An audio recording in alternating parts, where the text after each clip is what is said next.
Olá, você gostaria de conhecer a doutrina dos espíritos de uma maneira mais agradável e dinâmica? Então fique comigo.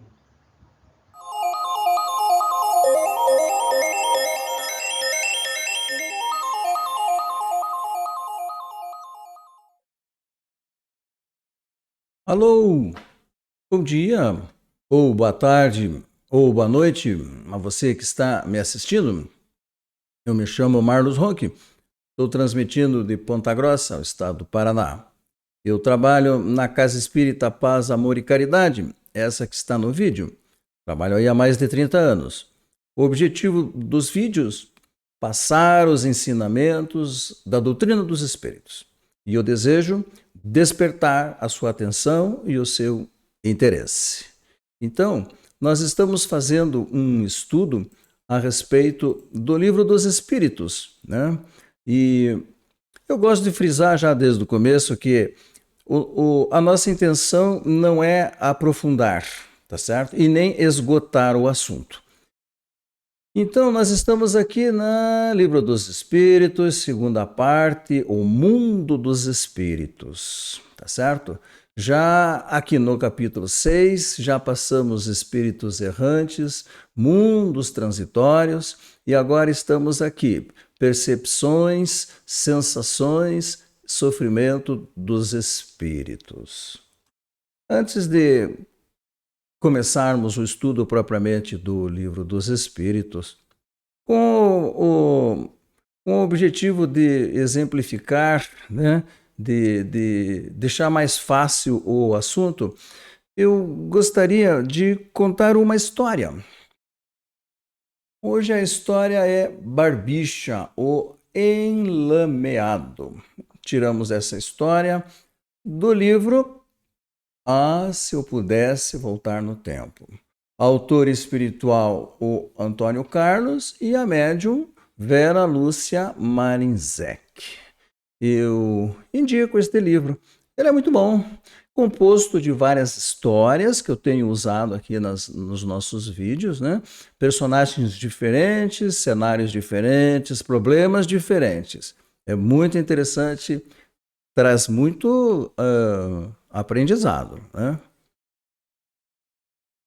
Então, Barbicha, ele nasceu na favela, filho e neto de prostitutas. A mãe era viciada em drogas. Barbicha ficava na creche durante o dia e, quando voltava, ficava sozinho no barraco, porque mãe e vó saíam para trabalhar, né? E foi para a escola e rapidamente aprendeu a ler e escrever. Barbicha era inteligente, mas morava na favela. Aos 10 anos, começou a entregar drogas. E a avó o aconselhava, o ensinava, dizendo que ele devia entregar as drogas bem direitinho, que não deveria usar as drogas, porque viciado não serve para nada. E ela sempre dava como exemplo a mãe do Barbicha, né? E ela dizia que o Barbicha, ele era inteligente, então se ele trabalhasse direitinho, rapidamente ele iria ser aceito no bando, né? E talvez um dia chegasse até a ser um chefe, né? Eram os conselhos da avó. Bom, Barbicha trabalhava, ganhava o seu dinheiro, mas esse dinheiro não ficava com ele. Mãe e avó pegavam tudo, ou para pagar as despesas da casa, ou para pagar as despesas com as drogas. E o Barbicha, ele foi trabalhando, ele foi crescendo, né? E com 13 anos, aprendeu a usar as armas e tornou-se membro do bando infantil do morro. Com 14 anos, fez o seu primeiro roubo e aos 16 matou a sua primeira vítima, um traficante do morro vizinho. Com esse ato, ele entrou para o bando dos adultos e também começou a usar as drogas. Usava com cuidado, porque ele achava que ele não iria se viciar desde que ele usasse com cuidado. Então, instituiu um dia certo e uma quantidade certa para o uso das drogas, e ele acreditava que com isso ele não iria se viciar, né? E com o dinheiro que ele ganhava, ele continuava dando dinheiro para a mãe e para a avó, mas como ele estava crescendo, ele tinha outros objetivos, ele já não estava gostando muito dessa história. O chefe do morro chamou-o e mandou ele com um grupo trabalhar em um outro morro. E ele gostou, porque daí ele ia ficar longe tanto da mãe quanto da avó, né? E o... lá no outro morro, Barbicha teve muitas amantes. Aliás, o apelido de Barbicha era por causa da barba. Ele não tinha, né? Era um monte de fiapo, então chamavam ele de Barbicha. Então, no outro morro, ele teve um monte de amantes, ele gostava de festa, ele gostava de farra, e continuava segurando um pouco as drogas, né? Teve um filho com uma das suas amantes. Essa criança acabou falecendo em torno de 3 anos, vítima de uma infecção. Barbicha almejava subir de posto no bando. E para isso ele teve uma lista de feitos, né, para que ele conseguisse ser classificado como melhor, né? Então ele atirou em 2 jovens para roubar, tendo matado um. Ele matou um policial, ele estuprou uma jovem e torturou muitos para conseguir subir de posto, e acabou que foi subindo mesmo, né? Mas num descuido dele, ele foi preso em um assalto e foi condenado e ficou 3 anos na cadeia. E lá na cadeia, ele apanhou. Ele apanhou porque lá o jogo era duro, ele apanhou muito, ficou muito revoltado, muito irritado contra o sistema, contra as pessoas, e acabou que saiu da cadeia pior do que quando entrou, e daí com uma raiva de todo mundo. Tinha raiva de todo mundo e não via a hora de assumir o seu cargo novamente no morro e botar para quebrar tudo que ele sabia fazer. E botou para quebrar mesmo. E a vida dele, bom, a vida dele era um ato contínuo. Brigas, assaltos, assassinatos. Brigas, assaltos, assassinatos. Durante uma briga entre bandos das favelas, né, dos morros, ele acabou que foi pego pelos seus inimigos, né, os traficantes do outro morro, e ele foi levado para um local que eles chamavam de desova. Lá, apanhou muito. Deram tiros nele, nos 2 braços, nas 2 pernas, o que desencadeou muita dor. Depois jogaram álcool e gasolina em cima dele e riscaram o fósforo e ficaram rindo do desespero dele queimando. Ele ficou ali queimando até que de repente alguém o tirou dali e ele não entendia direito o que estava acontecendo. Retirou ele dali. Ele estava meio tonto, meio atordoado, deram para ele um copo de um líquido que ele tomou, se sentiu melhor sem as dores e adormeceu. Quando ele acordou, estava em um quarto, em uma cama com certo conforto. Nem bem ele acordou e alguém, um homem, entrou ali no quarto onde ele estava, né? Ele estranhou porque ele não tinha nenhum ferimento, os ferimentos de bala, né? Ele não tinha nenhuma queimadura e ele estava estranhando muito, ele não sabia direito o que estava acontecendo. Então, esse homem entrou e rapidamente, antes que ele fizesse alguma pergunta, já foi contando. Olha, Barbicha, o teu corpo físico morreu.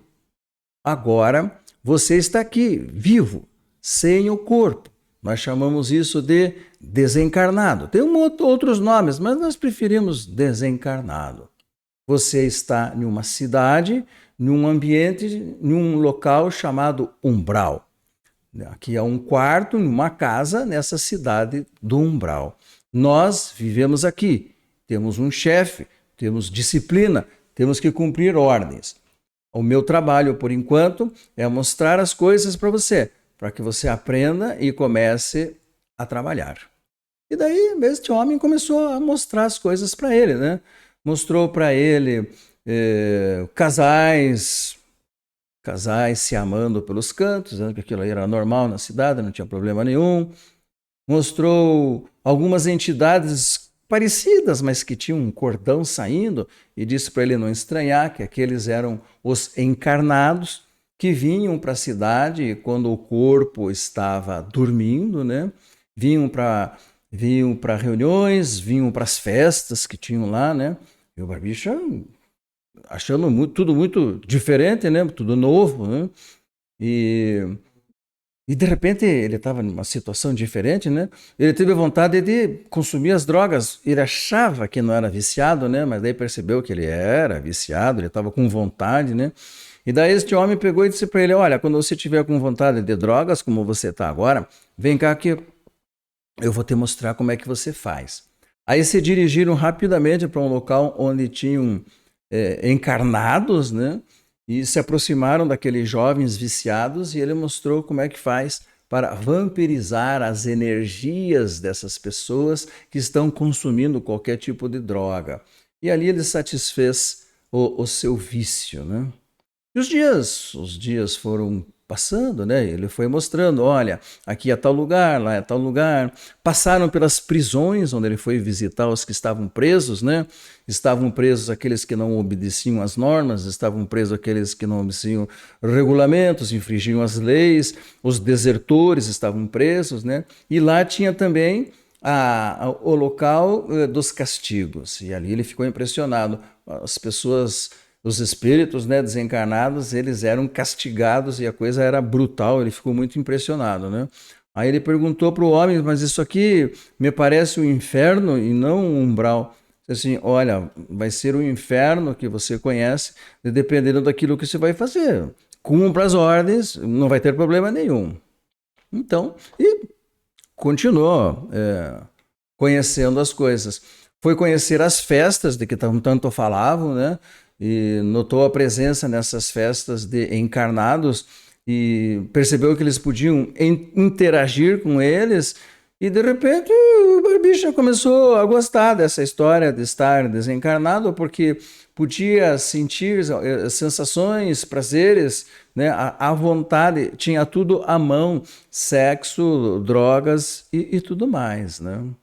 Os dias foram se passando e ele já estava bem adaptado, então ele foi conhecer o chefe, né?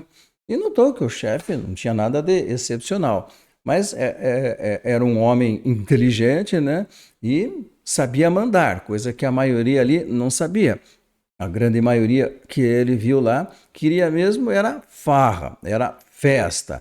Cumprir as ordens e vamos fazer festa, era o que todo mundo gostava, né? Ninguém gostava muito de cargo de chefia, porque o chefe tinha que trabalhar mais que os outros. Os outros cumpriam ordens, mas o chefe não, o chefe tinha que fazer as coisas, tá? Bom, ele conheceu o chefe e rapidamente já começou a receber as suas ordens e já foi designado para o seu primeiro trabalho. O primeiro trabalho do Barbicha foi justamente vigiar as festas, né? Ele, a cada 10 festas que ele trabalhava, ele podia participar de uma.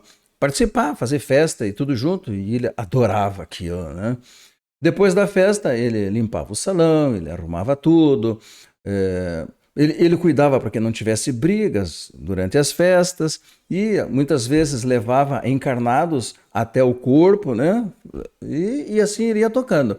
E nos momentos em que ele não tinha festa nem nada, ele tinha a permissão de fazer o que ele quisesse, né? Então, normalmente, ele ficava circulando entre os encarnados, ele procurava viciados para poder vampirizar e poder satisfazer o seu vício, né? E assim ele foi tocando. Passado um tempo, deram um segundo trabalho para ele, que ele ficou bastante tempo também, que era incentivar pessoas, principalmente os jovens, né, ao uso das drogas, né? Jovens, eu escrevi ali encanados, não é encanados, é jovens encarnados, tá? Ficou um tempo assim e depois deram um outro trabalho para ele, que foi no Salão das Vinganças. Aí ele ficou um pouco impressionado. Era um salão enorme que tinha lá na colônia, na cidade umbralina, onde eles estavam, não era na colônia, na cidade umbralina, e ali era tudo organizadinho. Tinha uma secretária, tinha segurança, tinha aqueles que traziam os queixosos, né, levavam embora, e tinham não era o chefe, mas comandantes que comandavam tudo aquilo, né? E o Barbicha, ele participava dos grupos, mandavam fazer tal coisa de vingança, eles tinham que fazer o objetivo da vingança. E era uma sala enorme, tinha quadros pelas paredes, quadros obscenos, quadros de entidade ferindo outros com espadas, martelos, ateando fogo em pessoas, né? Na parede principal da sala tinha uns dizeres assim: olho por olho, dente por dente, ofensas por outra maior. Temos o direito de castigar o ofensor, vingança sempre. Bom, essa parte aí da história coincidiu com um espírito que o meu grupo mediúnico atendeu há poucos dias atrás. Ele se definia como um vingador. E o interessante é que tudo que ele falava, ele acreditava, ele não estava falando da boca para fora, a gente sentia que ele acreditava em tudo aquilo que ele estava falando, né? E ele dizia que os vingadores são importantes e necessários para todos nós, porque eles é que vão atrás daqueles que cometem as coisas erradas. E ele acha que ele está muito certo naquilo que ele está fazendo. Então, é interessante, né? Essa ideia de que eles têm de que eles são importantes, né? Não tem importância nenhuma, né? O nosso Pai, o nosso Criador não precisa de vingadores, não precisa de promotores e não precisa de juízes. O nosso Senhor criou as leis e quer queira ou não, todos nós temos que cumprir essas leis e acabamos por cumpri-las ponto a ponto, não tem escapatória. O nosso Pai vai nos colocando em lugares, em cenários, em situações aonde nós vamos ter que eu não gosto do tema de pagar, né? Mas nós vamos ter que refazer as coisas, as nossas opções erradas. Tudo aquilo que optamos erroneamente, nós vamos ter que nos redimir, até perante a nossa própria consciência, né? Mas, voltando para a história, então, nesta sala, a sala das vinganças, encarnados e desencarnados vinham com as suas queixas pedindo por vingança. Ali eles eram orientados, ensinavam como é que faziam vinganças, davam sugestões, faça assim, faça assado, faça desse jeito, assim não dá, você não está pronto, espere um pouco. Ensinavam como é que tinha que sentir, o que ele tinha que sentir para conseguir as suas vinganças, né? E daí, depois de ouvirem as queixas, ouviam as queixas, concordavam sempre, concordavam com tudo e eram bem claros. Olha, faremos a sua vingança, vamos lá ver o que nós temos, o que nós podemos fazer, o que você deseja, mas vai ter um preço. Tudo tinha um preço e cada um tinha um valor e para cada um era uma coisa diferente, né? O Barbicha até conta nessa história que um dos casos que ele presenciou, que ele estava ali presente, era de uma jovem mulher encarnada que foi lá pedir vingança contra o amante que a havia deixado. Ela sabia que ele era casado, ela conta isso. Eu sabia que ele era casado, ele sempre falava da família, sempre falava muito bem do filho dele, a quem ele amava muito. E em um determinado dia ele chegou para ela e disse: olha, não te quero mais e vou embora. E ela não aceitou a situação e ela agora queria vingança. E daí perguntaram: mas que tipo de vingança que você quer? Ela disse que ele sempre jogava na cara dela que ela era uma viciada em drogas. Então a vingança dela, ela queria que fosse contra o filho dele, que ele achava uma pessoa espetacular, um menino de ouro. Ela queria que ele fosse viciado em drogas. Eles se organizaram tudo, foram até a casa, fizeram um estudo completo da família para depois começarem a agir em cima do menino. E assim são as trevas. Eles são organizados. E quando não cumprem o que foi mandado, eles vão lá para o local dos castigos e lá a coisa é terrível. muito triste. Eles apanham mesmo.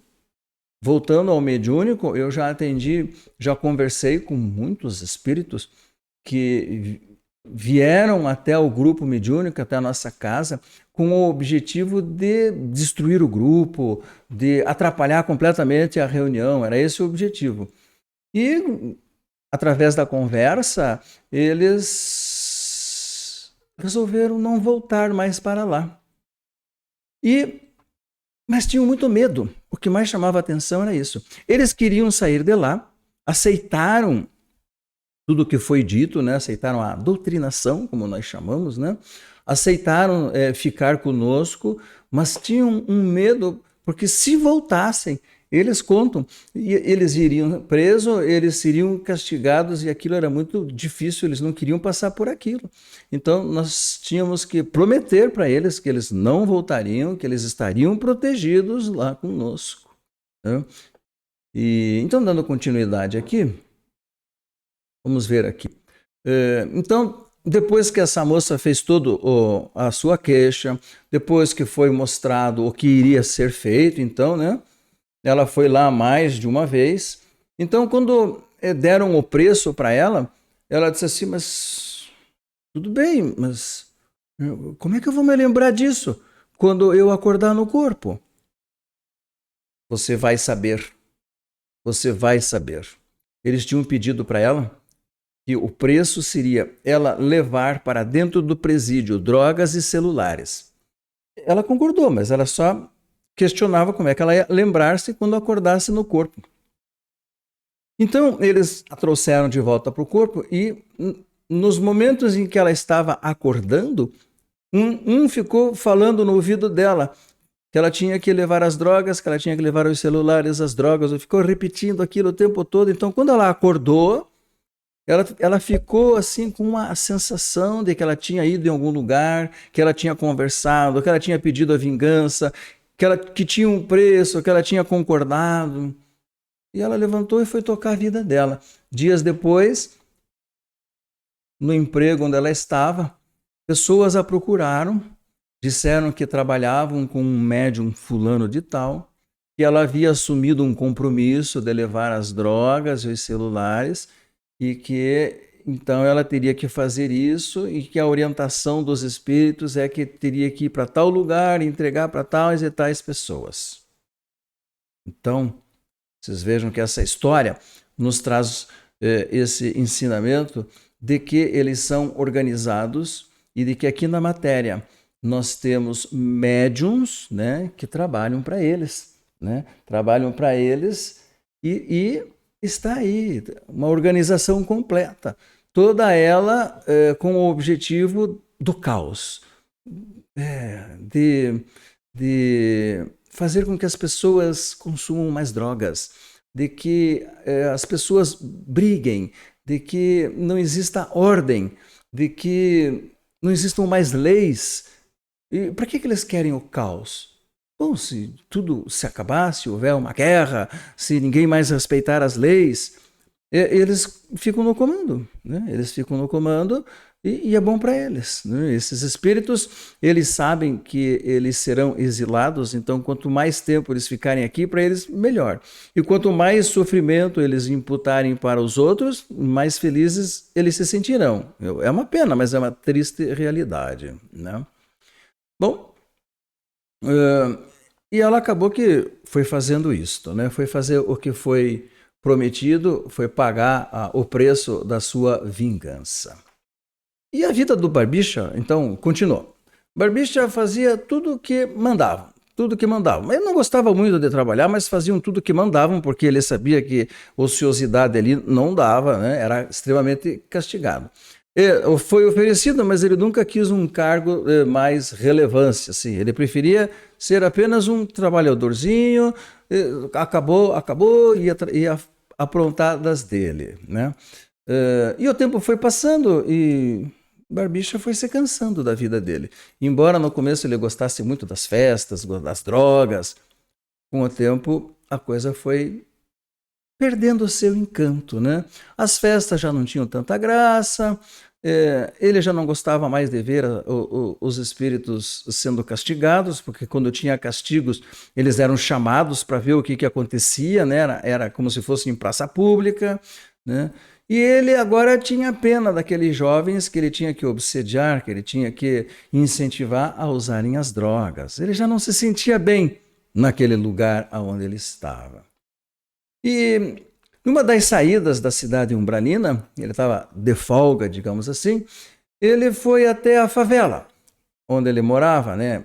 Foi ver a sua avó e a sua mãe.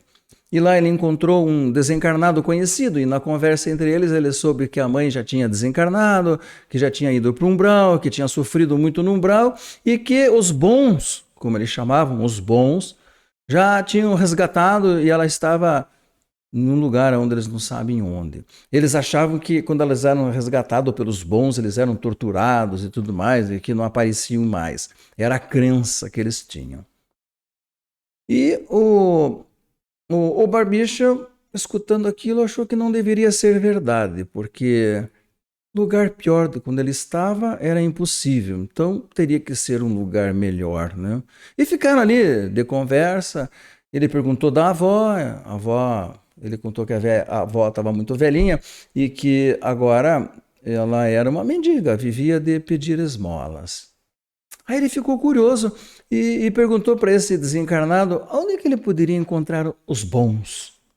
E o desencarnado disse que ali na favela tinha uma igreja evangélica e lá eles estavam lá, que ele podia ir até lá. A Barbicha foi até lá. Foi até lá, bateu na porta, foi atendido e uma senhora o atendeu e perguntou o que ele queria. E ele entrou e fez uma série de perguntas dos medos que ele tinha, qual era o trabalho que eles faziam, para onde as pessoas iam, se ele teria condições de encontrar a mãe dele um dia, se ela estava bem. E essa senhora foi contando para ele que ali eles trabalhavam, eles faziam os resgates, levavam para as colônias, levavam para os hospitais, faziam tratamentos, né? E ele foi se interessando por isso e ela foi percebendo que ele não queria mais participar da vida que ele estava participando e o convidou para ficar. Ele relutou um pouco e fez uma pergunta: o que ele iria fazer com o vício, com as drogas? E ela prometeu um tratamento para ele e ele aceitou. Aí ele foi levado para uma colônia, foi levado para um hospital onde ele gostou demais, porque era tudo limpo, era tudo organizado e existia disciplina, existiam normas, ele gostou daquilo, né?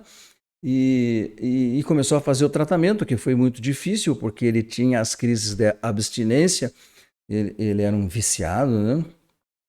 Mas ele se empenhou em superar tudo isso. E à medida que ele foi superando as sensações do corpo, as crises de abstinência, as dores terríveis que ele sentia pelo corpo inteiro, porque ele queria a droga, né? Então, à medida que as sensações da matéria foram cessando, as sensações do espírito foram aparecendo. E daí ele começou a sentir vergonha das coisas que ele fez. Ele começou a sentir constrangimento das pessoas que ele roubou. Às vezes ele encontrava algumas na colônia. Ele começou a sentir um remorso brutal das pessoas que ele matou, que ele torturou, que ele mentiu, né? Isso estava torturando muito ele. Era um peso muito grande e todos na colônia tentavam ajudá-lo de toda maneira, sempre com um reforço positivo, fazendo ele enxergar para frente e não para trás. O que estava para trás não tinha mais jeito, já tinha acontecido. Ele agora teria que se perdoar e ter que olhar para frente, pedindo novas oportunidades para que ele pudesse se ressarcir perante a própria consciência. Ele falava para todos que a sensação que ele tinha é que ele estava cheio de lama, que era a impressão, o remorso que ele tinha de todas as coisas que ele fez, né? E sempre todo mundo auxiliando. Então, atualmente, o nosso companheiro Barbicha, ele está na colônia, ele continua em tratamento, está fazendo um trabalho onde ele tenta aprender tudo o que estão ensinando na colônia, tenta aprender de tudo. ele tenta lutar contra a preguiça que ele tem, ele lá tem trabalho, ele tem que trabalhar, né? E ele procura gostar daquilo que ele está fazendo e não fazer por mera obrigação, né? E ele tem planos, né? Ele tem planos para o futuro, mas ele conta assim, ele é bem sincero quando ele conta para o Antônio Carlos, ele conta que ele ainda não consegue se sentir feliz, que na realidade ele se sente muito infeliz. As recordações, o passado vem e aquilo o destrói por dentro, né? Faz com que ele se sinta um monte de lama. Ele conta que ele deseja ser útil na colônia e que ele não quer reencarnar ainda. Ele sente que não tem forças, ele tem medo das reações de tudo que ele fez no corpo, ele tem medo do que vai acontecer. Então ele pede para que possa ficar um pouco mais na colônia, aprendendo e adquirindo mais energia, mais força de vontade para uma futura encarnação. E ele é bem claro quando ele diz que ele é extremamente agradecido a todos e a tudo o que ele tem recebido nessa colônia. E tem plena consciência de que tem recebido muito mais do que ele merece. E ele deseja um dia não sentir mais esta lama dentro dele e sentir Deus dentro dele. Então essa foi a nossa história de hoje. Barbicha, o Enlameado. Uma história que eu considero muito bonita. Ela traz muitos ensinamentos da organização dessas cidades umbralinas, de como as coisas procedem. Eu fiz um resumo da história, né? Eu tenho certeza que vocês, lendo, vão gostar muito mais do que só um relato aqui rapidinho. Então, vamos dar continuidade. Sempre depois da história vem aqueles questionamentos, né, companheiros? Existem espíritos? Por que não os vemos? Eles podem interferir nas nossas vidas?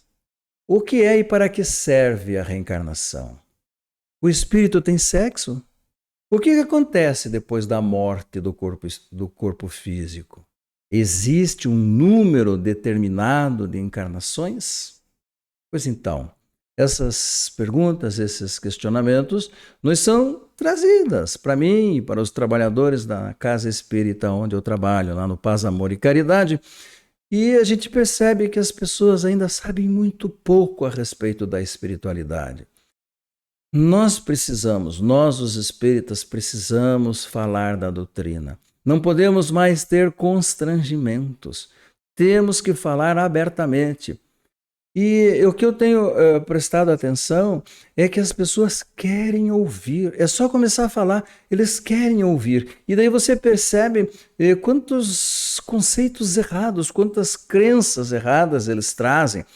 E é gostoso de passar uma informação certa, correta, abrir a mente dessas pessoas, porque eu tenho absoluta certeza que a doutrina dos espíritos, ela muda a nossa vida. Muda completamente a nossa postura diante da vida. Eu me sinto melhor e é por isso, essa é uma das motivações de estar fazendo estes vídeos, né? Passar esses ensinamentos para que as pessoas possam sentir as mesmas coisas, mais segurança, por exemplo.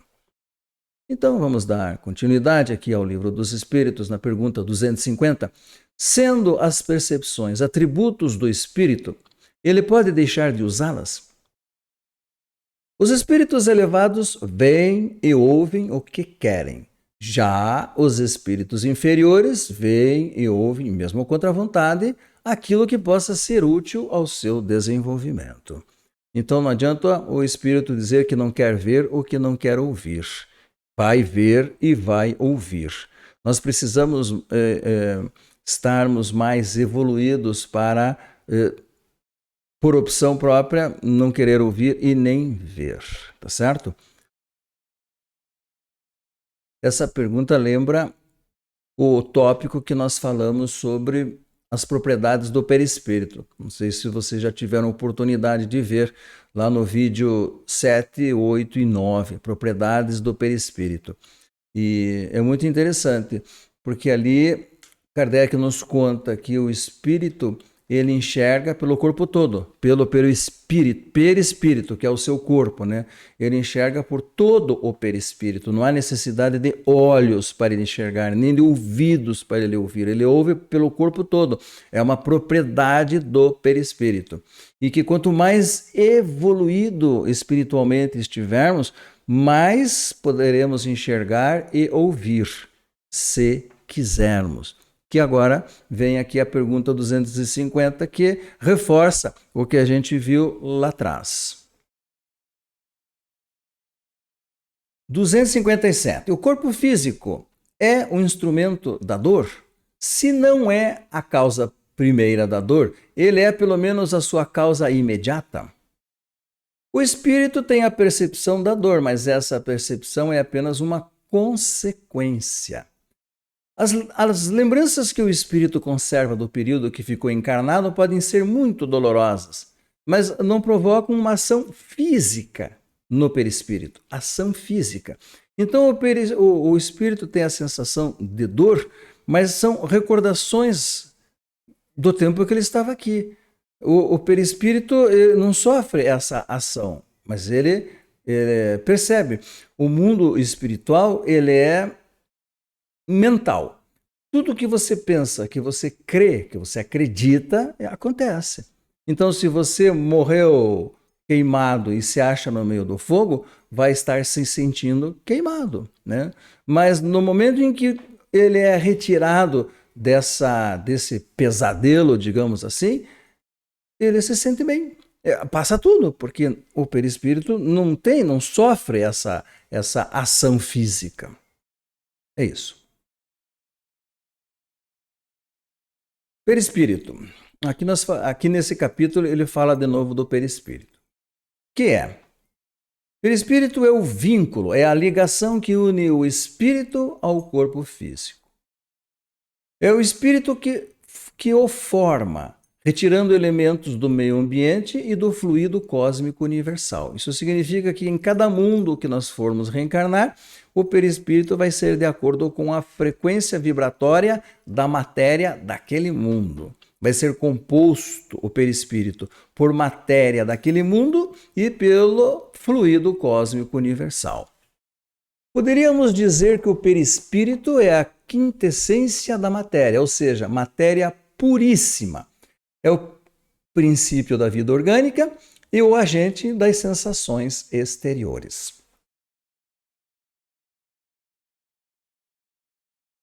Liberto do corpo físico, o espírito pode sofrer, mas esse sofrimento não é aquele do corpo. Entretanto, não é um sofrimento exclusivamente moral, como o remorso, por exemplo, pois que ele ainda se queixa de frio e de calor. Então, o nosso personagem, o Barbicha, ele nos conta na história que quando passaram as dores do vício da droga, a abstinência, ele passou a sentir um outro tipo de dor que era pior do que antes, que era a dor do remorso. Ele se sentia queimar por dentro, ele se sentia formigar, era uma sensação terrível que ele sentia. Continuando ali. Porém, ele não sofre mais no verão do que no inverno. Espíritos podem atravessar chamas sem sofrer nenhuma dor. Então, os espíritos se queixam de frio, de calor, ele pode atravessar o fogo, ele pode atravessar a parede, mas tudo isso estará na dependência do seu grau de instrução intelectual e do seu grau de evolução espiritual. O espírito, ele tem que acreditar realmente que ele pode atravessar a parede. Se ele duvidar, ele vai bater com a cabeça na parede. Ele pode estar no meio do fogo e, se ele achar que está queimando, ele vai se sentir queimando. Se ele já passou por isso, se ele sabe que não é verdade, ele vai caminhar pelo fogo e não vai sentir nada. O mundo espiritual é mental. A dor que sentem não é física, é um sentimento íntimo, vago, que ele mesmo não compreende bem. A dor não está localizada em nenhum órgão e não é produzida por agentes externos. É uma lembrança, mas é uma lembrança muito dolorosa. Algumas vezes, entretanto, existe algo mais do que uma lembrança, né? Então, ele traz já de vidas passadas fortes sensações, fortes emoções, né? Separação entre o corpo físico e o perispírito. No desencarne, o perispírito se desprende do corpo físico mais ou menos lentamente. Isso é muito interessante, né?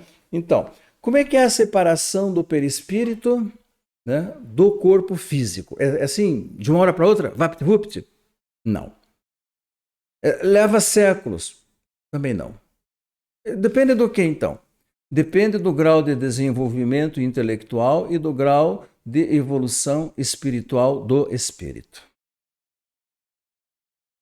Eu já ouvi muitos espíritos dizerem que ficaram trancados num local por séculos.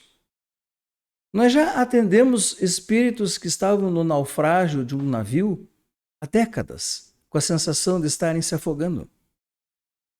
Nós já atendemos espíritos que morreram no fogo e chegaram na casa espírita aos gritos. Nós já conversamos com espíritos que estavam dentro do caixão sendo comidos pelos bichos e chegam engasgados pelos bichos. Mas tudo isso são sensações que ele traz, lembranças que ele traz.